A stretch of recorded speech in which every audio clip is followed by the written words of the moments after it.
What's going on, guys? It's Mr. Collins here. What is an armistice? Can America have a king? What would life be like without Sesame Street? Find out the answer to all of these questions on this episode of Let's Talk History.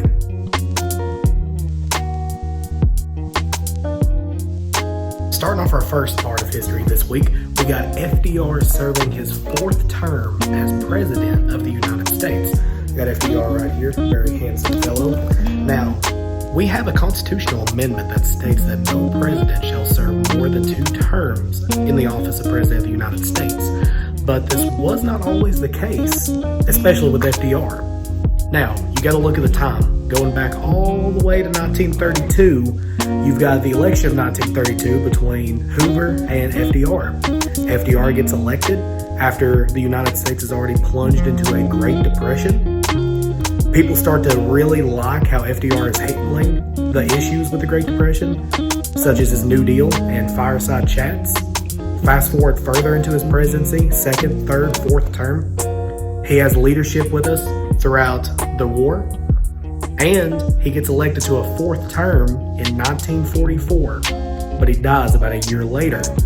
Now, the 22nd Amendment forbids anybody from taking the office of president more than 2 times. But what would life be like if that still happened?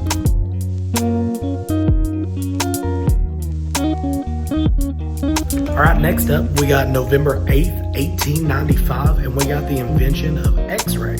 X-ray technology is the ability for us to actually look inside of our own bodies to examine what's going on with us, what's wrong with us. Without the use of X-ray technology, could you imagine going to the doctor and trying to get a bone X-rayed? If we didn't know what was wrong, nobody could help you or fix you. So, pretty scary to think of a life without the ability to X-ray or see inside us.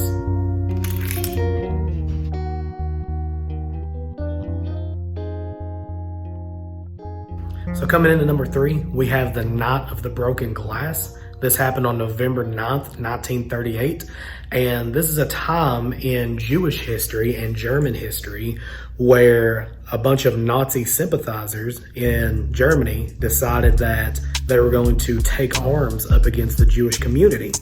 Now, ever since the Treaty of Versailles was signed at the end of World War I, Germany had been plunged into a Great Depression. Their coin was essentially worthless. So because of this, they blamed the Jews as to being attributed with all of their bad happenings that have been going on in Germany. So a bunch of Nazi sympathizers, Nazis, got up and raided buildings, houses, stores, communities that belonged to Jewish owners and hurt a lot of people, killed people, and essentially ransacked and looted the town. Pretty sad. Number 4, November 10th, 1969, we have the invention of Sesame Street. A little bit more of a peaceful topic this one is, but Sesame Street was invented to give children a space on television to learn and be entertained. Now, President Lyndon Baines Johnson put forth an effort with his Great Society to try to educate the younger generations of America, and with this, PBS was invented. And one of the first television series to air on PBS was Sesame Street. So pretty awesome that even today, Sesame Street is still a big part of kids' lives.